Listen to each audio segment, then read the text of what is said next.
August 1945.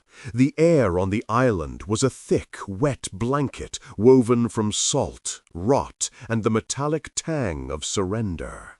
For the collection of Japanese civilian women, a fragile mosaic of nurses whose hands were still phantom-stained with blood, diplomats' wives whose silk kimonos were now tattered rags, and young clerks whose abacuses had been replaced by the grim calculus of survival, the world had not merely ended, it had been inverted. Their reality, once a meticulously constructed edifice of national pride, divine purpose, and unwavering spirit, now lay in ruins around them, as shattered and incomprehensible as the bombed-out husks of the buildings they had once called offices and homes. They were ghosts haunting their own defeat, their bodies captives, but their minds still sovereign territories of the empire, fiercely guarded by the high walls of ingrained ideology. The camera pans slowly across a line of women, their faces smudged with dirt and streaked with tears, but their eyes holding a defiant, brittle hardness. They moved through the processing lines of the newly established American prisoner of war camp not as individuals, but as a single cohesive entity bound by a shared, unspoken creed. Every glance from the American soldiers, every gruff command in a language that sounded like rocks grinding together, was filtered through a dense lens of propaganda. These were the Oni, the foreign devils, the lazy, individualistic barbarians whose supposed strength was a hollow shell of material excess, devoid of the pure, diamond-hard spirit of Yamato Damashi. They had been taught, drilled, and conditioned to expect the worst. Torture was not a possibility, but a certainty. Starvation was the enemy's known tactic. Cruelty was their native tongue. Each woman carried within her a small, cold stone of resolve, a commitment to endure, to show these decadent beasts what true strength, the strength of the soul, looked like in the face of brute force. They expected to be a testament to their culture's superiority, even in chains. The first few hours confirmed their grim expectations, at least on the surface. The barracks were crude wooden structures, smelling of raw pine and disinfectant. The cots were hard, the blankets rough and smelling of mothballs. The guards were tall and broad-shouldered, their faces impassive, their movements efficient and devoid of any discernible emotion. It was a world of cold, impersonal logistics, a machine processing its human spoils. The women huddled together, drawing strength from proximity, their whispers a rustle of dry leaves as they reinforced their shared beliefs. They analyzed every detail for signs of the barbarism they knew was coming. The very efficiency was menacing, a sign of a soulless culture that valued systems over people. They were preparing themselves for a slow, agonizing descent into the hell they had been promised, a final test of their spirit against the void. But as the sun bled across the horizon, casting long, mournful shadows, a different kind of reality began to intrude. A detail so small, so utterly mundane, it was almost more disturbing than overt cruelty would have been. If you find this journey into the psychology of conflict compelling, consider subscribing and hitting the notification bell. You won't want to miss what happens when reality challenges a lifetime of belief. The first meal was served in a cavernous mess hall, the air ringing with the clatter of metal trays on wooden tables. The women filed in, their steps slow, their bodies braced for the meager, foul sustenance of a defeated people.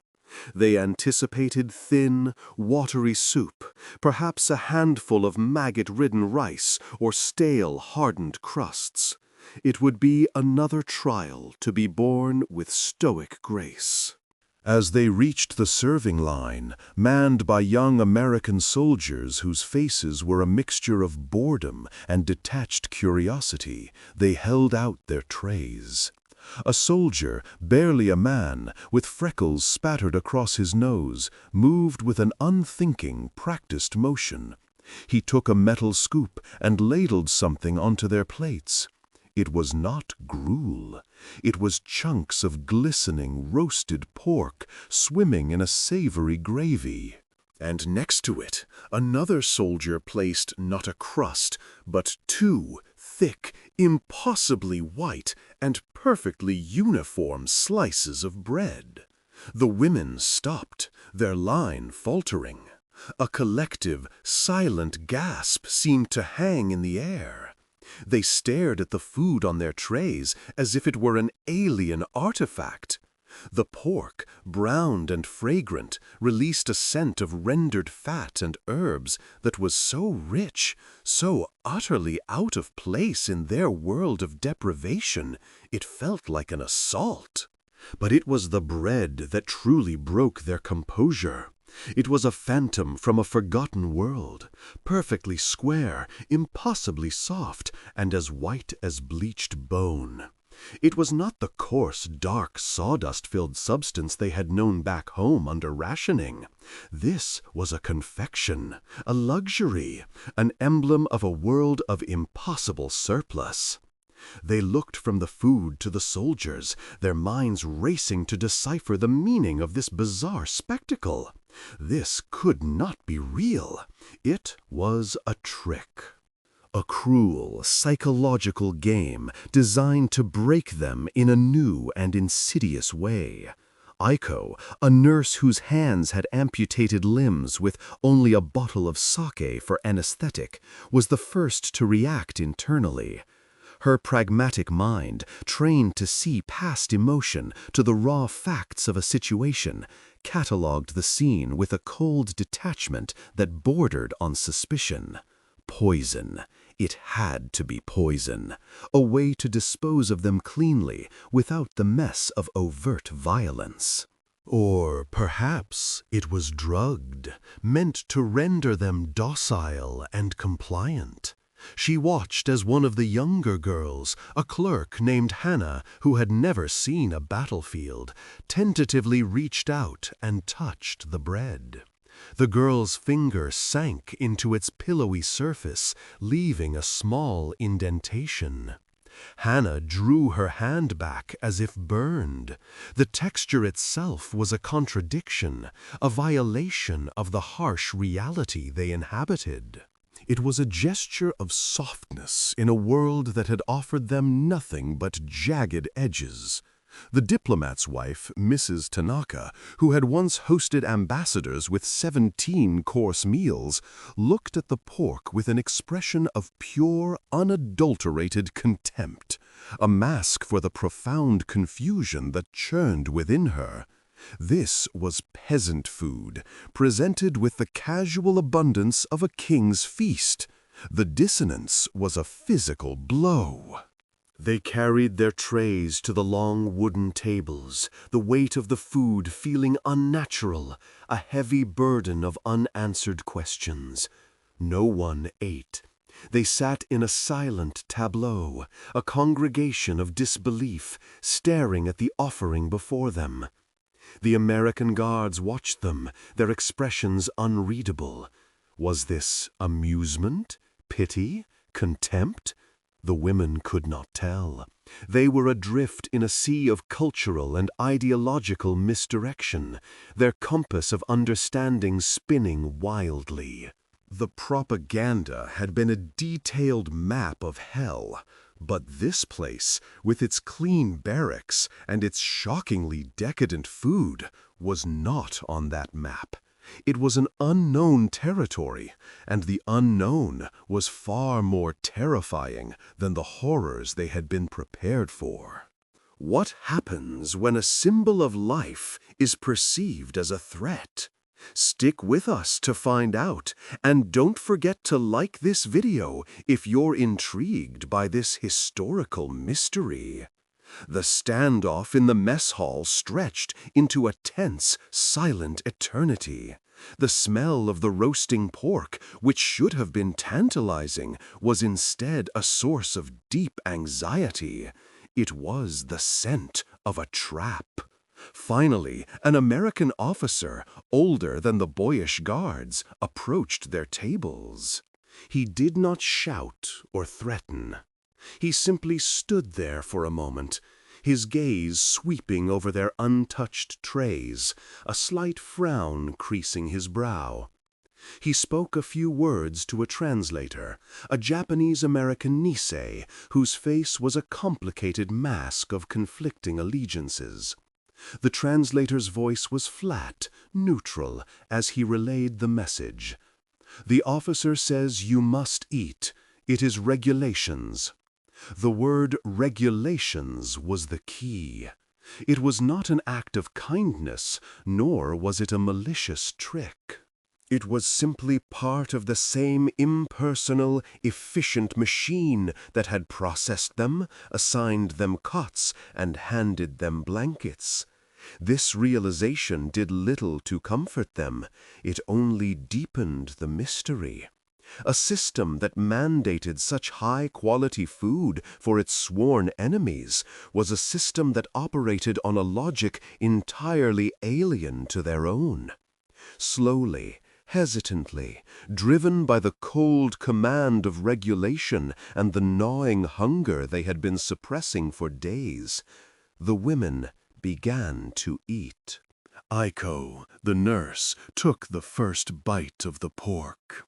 Her clinical mind tried to analyze the taste for any hint of chemical taint, but found only the rich, savory flavor of well-cooked meat. The fat melted on her tongue, a wave of caloric energy so potent it was almost dizzying. Then she picked up the slice of bread. She expected it to be tasteless, an airy confection with no substance. But as she bit into it, the soft, yielding texture gave way to a subtle, sweet, yeasty flavor. It was not just filling, it was pleasant. Across the table, she saw Hana, the young clerk, take a bite and then another, her eyes wide, a tear tracing a clean path through the grime on her cheek. It was not a tear of sorrow, but of a profound, shattering confusion. The food did not feel like a weapon. It felt like sustenance. It felt, impossibly, like a gesture of care. This initial act of consumption did not resolve their suspicion, it intensified it. After the meal, back in the barracks, the whispers started again, this time with a frantic, desperate edge. "It is a test," one woman insisted. "They fatten us up like pigs for the slaughter."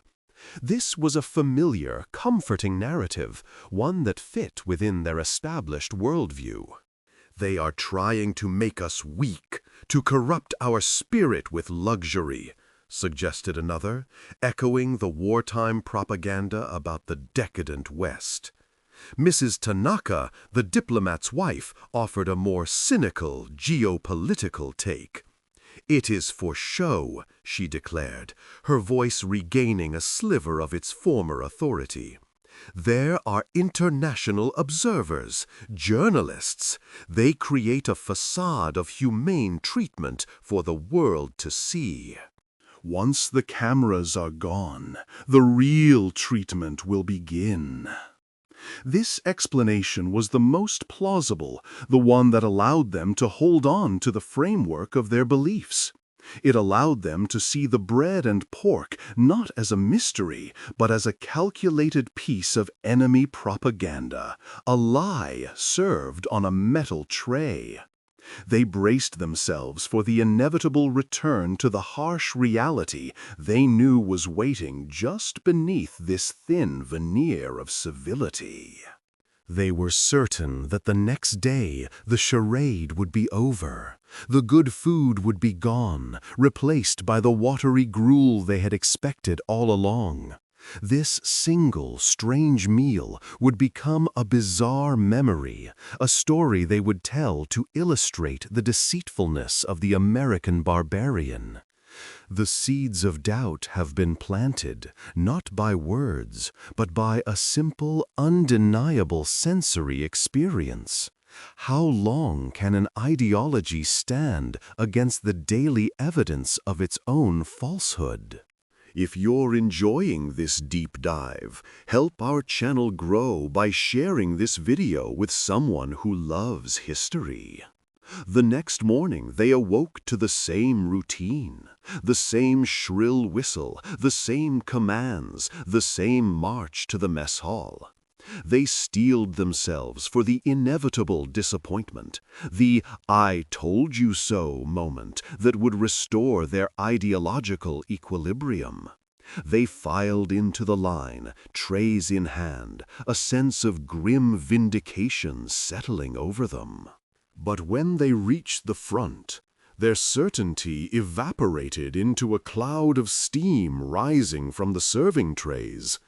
It was not pork this time, but scrambled eggs, impossibly yellow and fluffy, and thick slices of fried bacon. And next to them, the same pristine, pillowy white bread, this time toasted and accompanied by a small pat of butter. The sight was even more shocking than the dinner before. A hot, protein-rich breakfast was a luxury few civilians in Japan had seen in years.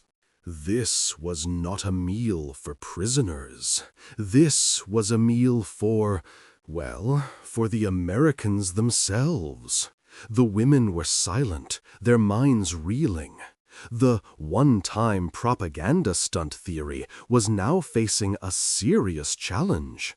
There were no cameras, no visiting dignitaries, just the same bored young soldiers doling out food with practiced indifference.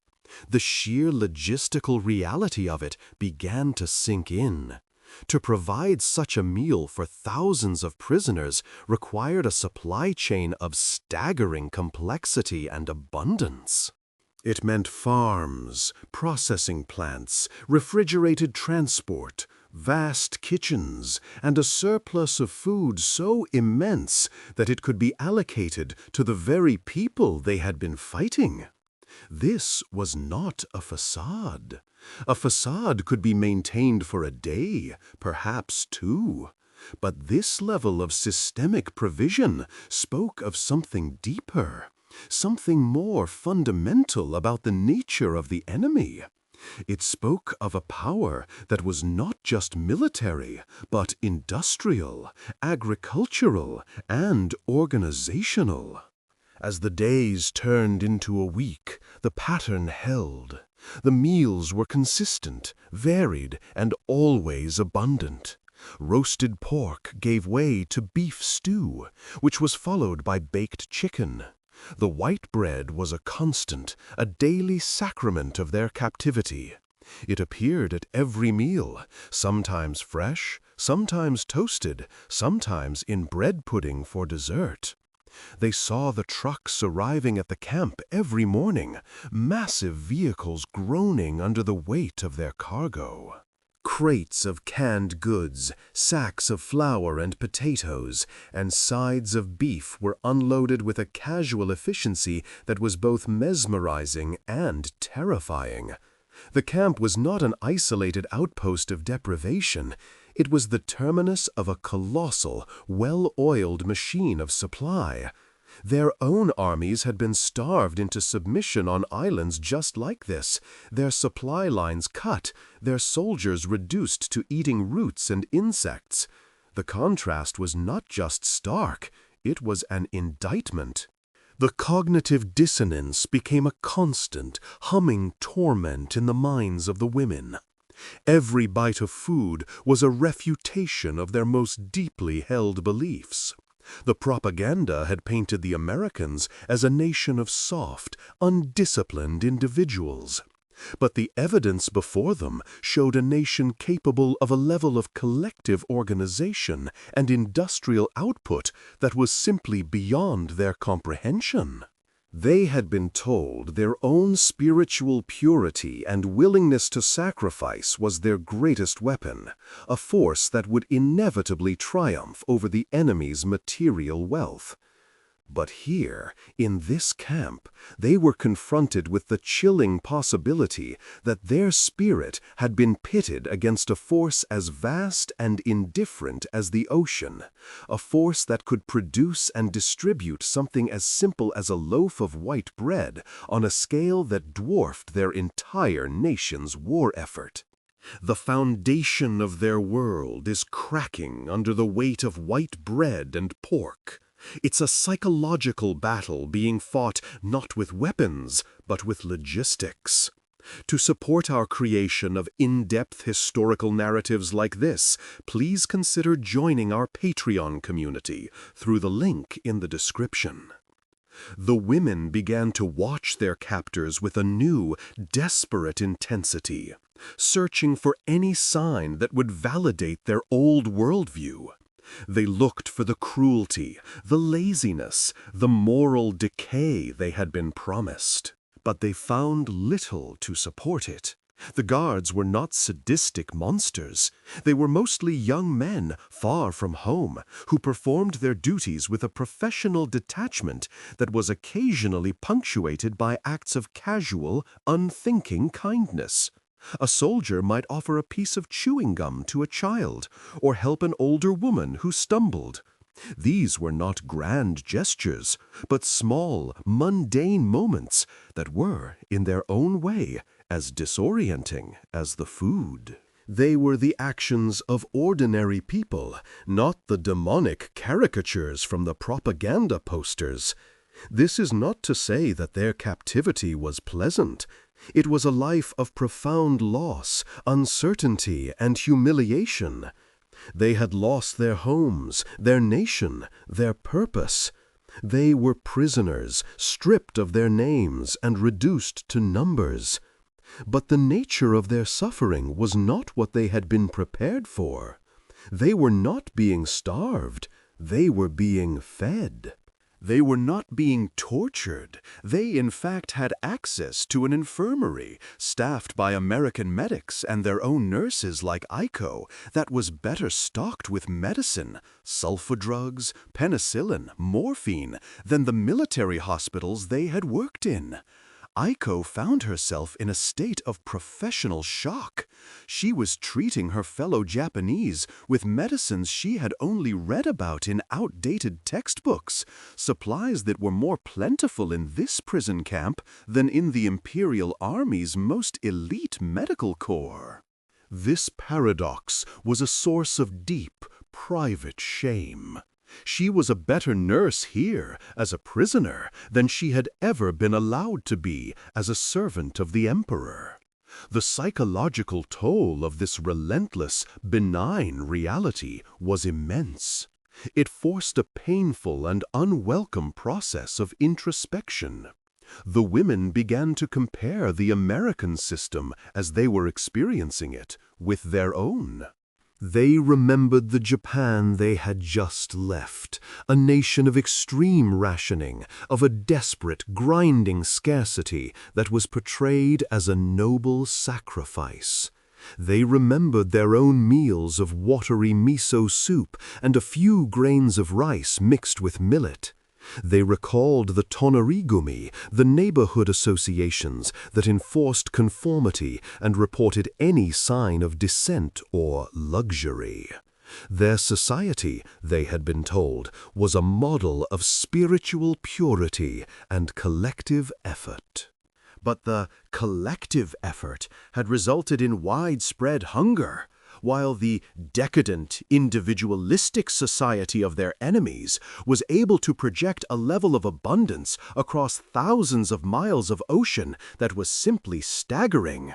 The white bread became the focal point of this agonizing comparison. It was so unnecessary. Rice was a staple, a fuel for the body. This soft white bread was a pleasure, an indulgence. The fact that the Americans could produce and ship this unnecessary item in such vast quantities was a more powerful statement of their might than any battleship or bomber. It suggested that their foundational level of production was so high that this was what constituted a basic ration. The women would sit at the tables, holding a slice of bread, feeling its weightlessness, and be crushed by the metaphorical weight of what it represented. It represented a civilization where basic sustenance was so assured that they could afford to focus on texture and taste, even for their prisoners. It was a form of power so profound, so deeply embedded in the fabric of their enemies' society, that it operated effortlessly, almost invisibly. The battle has moved from the physical world to the internal landscape of the mind. Every meal is a psychological operation, dismantling a worldview one bite at a time. What happens when the spirit can no longer deny the evidence of the senses? Hit that subscribe button, because the climax of this transformation is coming. The internal conversations within the group began to shift. The initial theories of poison and propaganda faded away, replaced by a sullen, resentful acceptance of the truth. The Americans were not weak or decadent. They were powerful, unimaginably powerful. This admission was a bitter pill to swallow, a betrayal of everything they had been taught and everything their husbands and sons had died for. The resentment was a shield, a way to protect their fragile sense of self. They began to find fault in the Americans' character, seizing on any perceived flaw. They were loud, they were unsophisticated, they lacked the subtle grace and profound aesthetic sense of the Japanese. Mrs. Tanaka, the diplomat's wife, would watch them eat, shoveling food into their mouths, and sniff with disdain. "They eat like animals," she would whisper. "They have no appreciation for the art of a meal." These criticisms were a desperate attempt to reclaim a sense of superiority, to find some axis on which their culture still reigned supreme. But it was a hollow victory. What did a lack of appreciation for the art of a meal matter in the face of an enemy who could provide an endless supply of the meal itself? Their focus on aesthetics, on spirit, on the beauty of transient things, the mono-no-aware that was so central to their culture, seemed like a fragile, pathetic defense against the brutal, tangible reality of industrial might. They had brought a beautifully crafted bamboo sword to a gunfight. Their spirit, their Yamato Damashi, which they had been told was their sharpest weapon, felt utterly blunted against this wall of bland, overwhelming competence.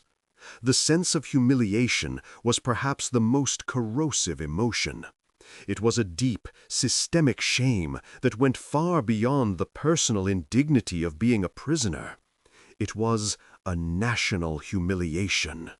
They, the children of the sun goddess, were being fed from the hands of their conquerors, and the food was better than the rations they had given their own soldiers. This single fact was an inescapable judgment on their entire system.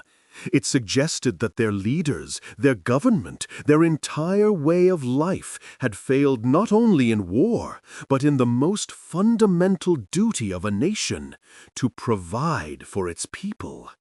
The women felt this failure personally, viscerally. Every satisfying meal was a reminder of their own nation's hunger, a silent accusation against the emperor for whom they had been willing to sacrifice everything. This feeling was complex, a toxic brew of gratitude for the sustenance and shame for the reasons they needed it. Hannah, the young clerk, experienced this in the most direct way. She had been a true believer, her mind a pristine canvas on which the state had painted its glorious vision of a divine mission. She had cheered the soldiers, worked tirelessly in her government office, and truly believed in the inevitable victory of the Japanese spirit. Now, she found herself gaining weight in a prisoner of war camp. Her cheeks, once hollow from malnutrition, were filling out. The persistent, gnawing hunger that had been her constant companion for years was gone, replaced by a feeling of satiety that felt almost sinful. She felt a profound sense of guilt, as if her own physical health was a betrayal of her starving family back home. She was thriving in the heart of the enemy's world, and this simple biological fact was a more powerful indictment of her former beliefs than any lecture or re-education program could ever be. She was being deprogrammed by pork and white bread. Imagine the internal conflict. Your body is healing while your soul is in turmoil.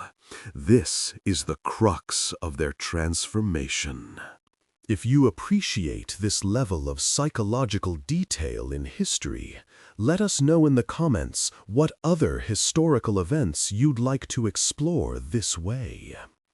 The psychological breaking point, the moment of true, irreversible transformation, did not come with a bang. It was a quiet, internal event that rippled through the community of women like a silent earthquake. It happened on a perfectly ordinary afternoon, weeks into their captivity. A new shipment of supplies had arrived, and among them were large canvas sacks of flour. A few of the women were assigned to kitchen duty, a task they performed with the same stoic resignation as all the others. They were tasked with helping the American cooks, large, sweating men who communicated in gestures and broken English. Their job was to help bake the next day's supply of bread. They were led into the bakery, a large, warm room filled with the sweet, yeasty smell of rising dough. In the center of the room were massive, industrial mixing machines. The women stood in awe. They had assumed the bread arrived pre-baked, another miracle of the American supply chain. The realization that it was baked here, in the camp, fresh every single day, was another layer of shock. It implied a system not just of supply, but of production, even in a remote, temporary location like this. One of the cooks, a man with a thick Brooklyn accent, tore open one of the canvas sacks. A cloud of fine, white flour puffed into the air. He then showed the women the recipe, a simple list of ingredients: flour, water, yeast, sugar, salt. He mimed the process, his large hands surprisingly gentle as he worked the dough. It was a simple, almost elemental process. But for the women, it was a profound revelation. It was Mrs. Tanaka, the diplomat's wife, who had the clearest moment of epiphany. She, who had once sneered at the Americans' lack of culture, watched the cook effortlessly operate the giant mixer, turning hundreds of pounds of flour into a smooth, elastic dough. She watched as he shaped the loaves and placed them into the ovens. And she understood. This was the enemy's art form. This was their tea ceremony. This was their poetry. It was the art of logistics, of mass production, of turning raw materials into sustenance with an efficiency that bordered on magic. It was a culture that did not just value the ephemeral beauty of a cherry blossom, but also valued the concrete, life-sustaining reality of a loaf of bread. She saw the white bread not as a food item, but as the ultimate expression of the American system. It was the end product of 1,000 interconnected systems: agriculture, transportation, industry, science, and organization. She picked up a handful of the pure white flour. It was soft and fine, running through her fingers like sand. In that moment, the bread ceased to be food. It became a symbol, the symbol of their defeat. They had not been defeated by soldiers in combat, not truly. They had been defeated by this, by the relentless, overwhelming productivity of a nation that could pour this white powder across an ocean and turn it into fresh bread for its prisoners. The war had been a conflict between two ideologies, two ways of seeing the world. One was a worldview based on spiritual purity, aesthetic refinement, and a willingness to die. The other was a worldview based on industrial efficiency, scientific pragmatism, and an overwhelming ability to create and distribute material goods.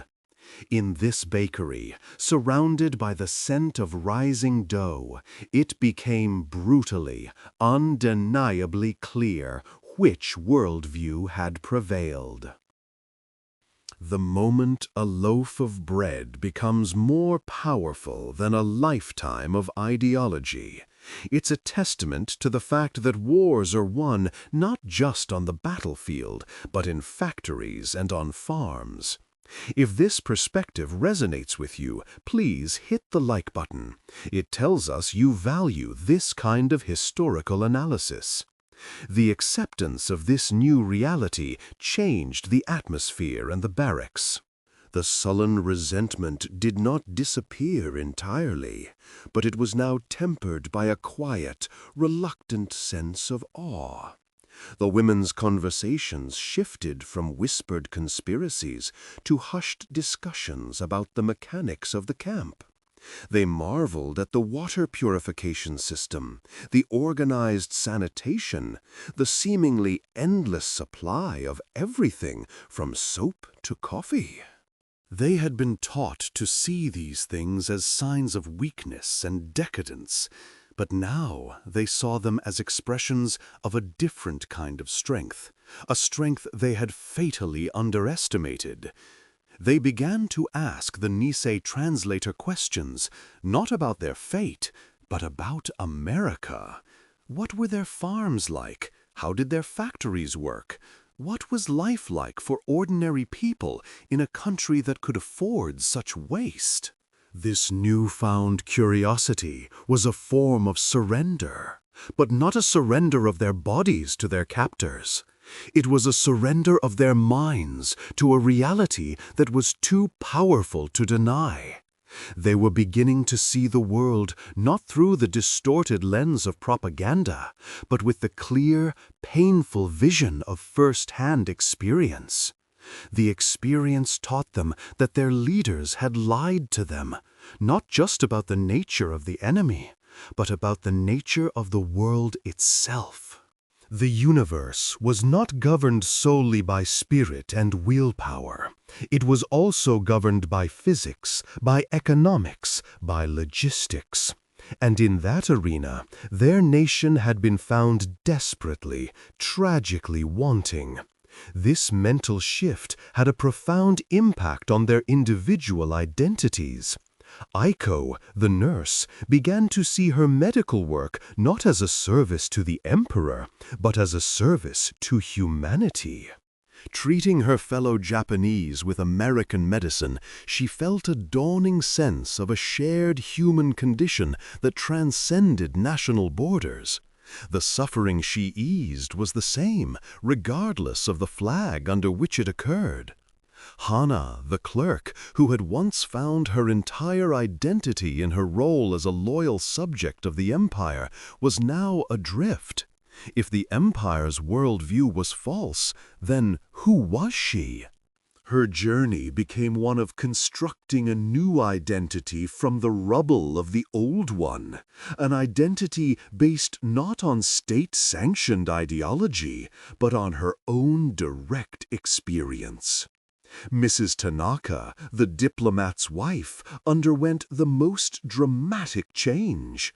Her arrogance, once a shield of cultural superiority, melted away, replaced by a deep, humbling respect for the tangible power of the American way of life. She realized that her world of refined aesthetics was a luxury, a fragile blossom that could only grow in the soil of immense, underlying material security, a security her nation had lacked. The white bread and pork remained the central symbols of this transformation. They were the first crack in the dam of their ideology, the first pieces of evidence that could not be explained away. They had arrived as prisoners, expecting to die for a spiritual truth. They would survive, sustained by a material truth that was, in its own way, just as absolute.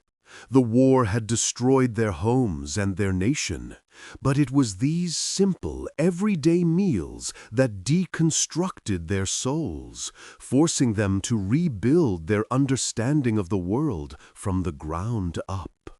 The end of a war is the beginning of a new understanding.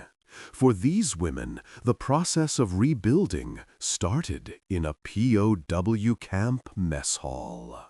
Our next video will explore another surprising story of cultural collision. To ensure you don't miss it, subscribe and enable all notifications. Years later, long after the war had ended and they had returned to a Japan that was itself undergoing a painful and radical transformation, the memories of the camp remained. For many of the survivors, it was not the fear or the loss of freedom that they remembered most vividly. It was the taste of the bread. In the newly democratized, American-influenced Japan, white bread, shokupan, became a ubiquitous staple. But for these women, it was never just food. It was a ghost, a reminder, a complex symbol laden with the memories of their darkest and most transformative days. When they saw a loaf of white bread in a bakery, they didn't just see a food item. They saw the vast, incomprehensible power of the nation that had defeated them. They saw the lie at the heart of the ideology that had demanded their total sacrifice. They saw the beginning of their own painful rebirth. For Aiko, it was a reminder of the American medicines that had allowed her to truly heal people. For Hannah, it was a symbol of the end of her innocence and the beginning of a life of critical thought. For Mrs. Tanaka, it was a lesson in humility, a reminder that the strength of a nation is built not just on its art and its spirit, but on its ability to feed its people and even its enemies. The experience in the camp became a private, unspoken part of their history. It was not a story they could easily share. How could they explain to their families, who had starved and suffered through the war's final years, that they, as prisoners, had been well fed? How could they describe the profound psychological shock of that first meal without sounding ungrateful or even treacherous? It was a truth they carried within them, a secret knowledge that forever separated them from those who had not shared the experience. They had witnessed the engine of their enemy's power up close, and it had been a humble, almost mundane thing. a system that could deliver fresh bread and roasted pork to a forgotten island in the middle of a war zone. This legacy was the final, quiet victory of the Americans. They had not just won the war on the battlefield, they had won it in the minds of their captives. They had demonstrated their system's superiority not through overt propaganda or re-education, but through the simple, undeniable, and relentless application of their logistical and industrial might. The women returned to Japan not as broken subjects of a defeated empire, but as unwitting witnesses to a new kind of power. A power they had first encountered on a prisoner's tray.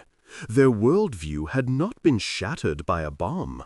It had been gently, irrevocably, and completely dismantled by the shocking, impossible reality of fresh white bread. The most powerful weapons are not always made of steel. Sometimes they are made of flour and yeast. The story of these women is a testament to the way ideology crumbles in the face of overwhelming reality. Thank you for joining us on this historical journey. Your viewership makes these stories possible.